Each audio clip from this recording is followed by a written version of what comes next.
In a village nestled within the rivers of Africa where everyone knew everyone and where gossip spread like wildfire, in this village there lived a poor orphan named Agbo who had lost her parents at a very tender age and was left to care for herself. Agbo was a determined and hardworking girl.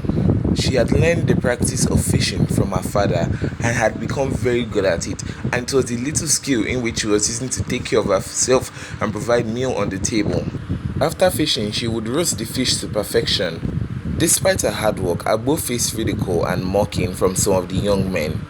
They would often laugh at her and tell her that fishing wasn't a work for a woman.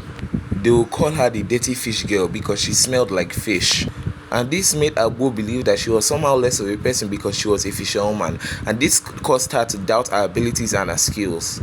Every time she came to fish, the young men would often laugh at her and ridicule her until one day Agbo had enough.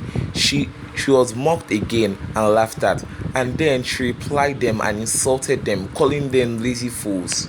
And the men kept quiet, knowing that Agbo were better fishers than them, but they were jealous and kept it to their hearts. So in order to have peace of mind, Agbo decided to go and fish in a new area deeper into the river so that she can fish alone. And it was as if luck had finally shined on her because she always caught big fishes.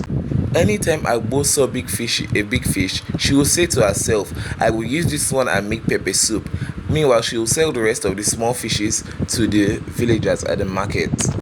But despite that, Agbo made very little or no money from her fishing work because the market women always refused to pay Agbo, always making silly excuses, but she always found a way to console herself in her pepper soup. Some evenings she would stroll around the village, but some villagers behind her would point fingers and laugh at her, calling her the dirty fish girl. One day, Ada was fishing at the river and caught a very big fish which looked like it was pregnant. Ada, as usual, used that big fish to make pepper soup, but when she was cutting it, she saw in it a golden calabash. Ada was filled with shock, and she could not believe what she was seeing. Ada gazed at the gold calabash, admiring its beauty and drawn to its shining light. Ada took it to her room and then she continued with her cooking. That night, she placed it beside her head and she went to sleep, but what she saw the next morning even shocked her the more. The next morning, Ada opened the calabash just to find it filled with money, a lot of money, including gold coins as well on the top. Ada went back to sleep hoping it was a dream.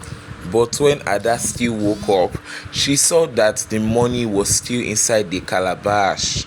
She then knew what was going on, and so she quickly fetched water in her basin